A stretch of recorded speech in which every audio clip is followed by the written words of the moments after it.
bulan Mei, dan kita percaya kita masih dalam kesehatan, kita masih dijaga, dilindungi dan berbagai sakit penyakit. Dan kalau Bapak Ibu mendengar ada katanya ada virus yang baru, katanya virus corona, tapi dia bermutasi. Tapi sekalipun virus itu bermutasi, tetap kita dalam perlindungan Tuhan. Amin. Kita bersyukur kita ada hari ini, kita bersama-sama berkumpul, kita masih bisa beribadah kepada Tuhan. Gereja-gereja masih ditutup, tapi itu pintu surga tidak pernah tertutup buat kita yang mau datang kepada Dia. Malam hari ini ada satu tema yang akan saya bawakan buat kita semua. Malam hari ini saya akan bawakan satu judul firman Allah tentang perasaan hati yang menuduh. Di setiap kita memiliki perasaan di dalam hati kita, tetapi kalau kita di dalam Tuhan, ini berbicara soal hati nurani. Hati nurani lebih cenderung di dalam hati kita, karena dalam hati nurani kita ini, saudara, ini akan terus berbicara kemanapun kita berada. Bahkan perasaan hati atau perasaan nurani ini akan terus berbicara dalam hati kita.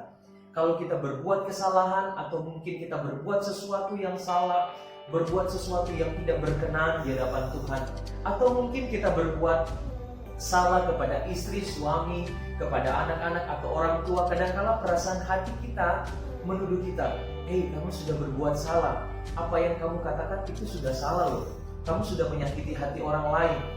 Saudara, hati nurani ini Tuhan pakai sebagai alat Tuhan, sebagai alarm untuk Tuhan mengingatkan kita. Kalau kita berbuat salah, kalau kita sudah menyakiti hati orang lain, kalau kita sudah menyinggung perasaan orang lain, maka hati nurani ini akan berbicara. Yang repotnya, kalau hati nurani ini sudah tidak berkata-kata atau sudah tidak berbicara, kalau kita berbuat kesalahan, ini yang berbahaya. Kita akan sama-sama buka di dalam 1 Yohanes pasalnya yang ketiga, ayat 19 sampai 24. Surat 1 Yohanes pasal 3 ayat 19 sampai 24. Tapi kita baca ayat yang ke-19 dan kita akan sama-sama buka ayat ini satu persatu. 1 Yohanes 3 ayat 19 kita akan baca bersama-sama dalam hitungan yang ketiga. 2, 3. Kita ketahui, sudah dapat Bapak Ibu Saudara?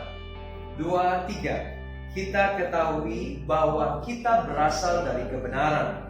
Demikian pula kita boleh menenangkan hati kita di hadapan Allah. Dalam konsep surat Yohanes ini, saudara, 1 Yohanes ini, bagaimana sebelumnya mengajarkan bagaimana seorang mengasihi bukan melalui lidahnya saja, tetapi disertai dengan perbuatan. Jadi kita mengasihi bukan hanya melalui mulut, saya mengasihi seorang, tapi disertai dengan perbuatan. Dan dalam ayat yang 19 dikatakan kita ketahui bahwa kita berasal dari kebenaran. Artinya kita adalah milik Tuhan. Saudara adalah milik Tuhan.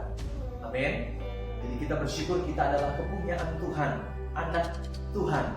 Jadi kita bersyukur kita punya Bapa di surga dan kitalah anak-anaknya, anak kebenaran.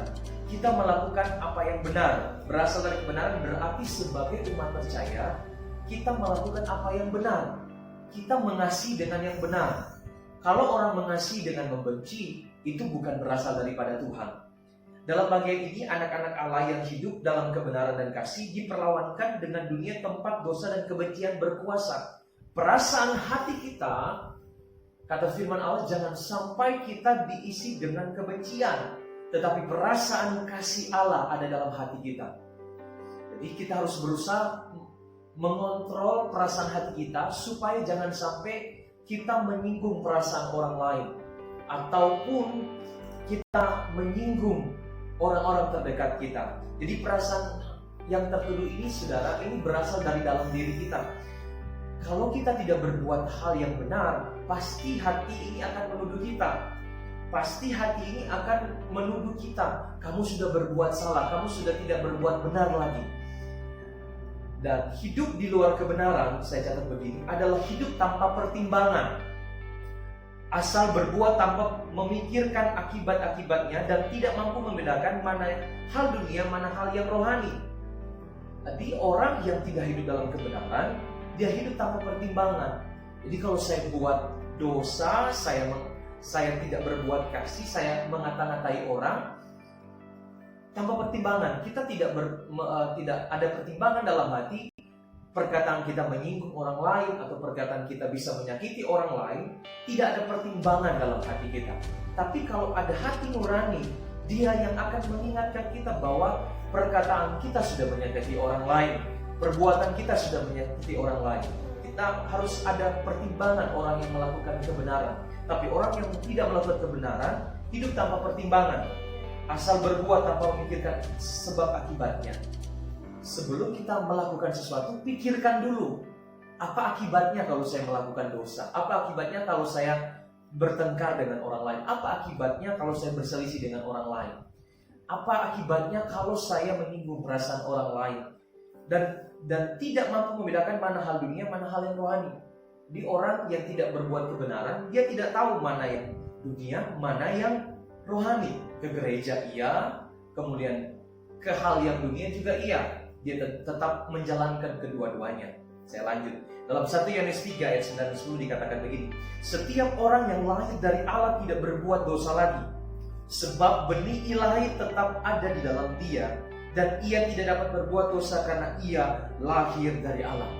Kita dilahirkan dengan benih ilahi, kelahiran kembali. Saat kita menerima Yesus, kemudian kita dibaptis, kita dilahirkan kembali. Sebab benih ilahi tetap ada di dalam dia, di dalam kita. Ia tidak dapat berbuat dosa karena ia lahir dari Allah. Jadi kita memiliki benih ilahi dalam diri kita. DNA kita adalah DNA dari sorga. Jadi perbuatan kita harus mencerminkan kita anak-anak kerajaan Allah. Dan inilah tandanya anak-anak Allah dan anak-anak iblis. Setiap orang yang tidak berbuat kebenaran tidak berasal dari Allah. Demikian juga barang siapa yang tidak mengasihi saudaranya.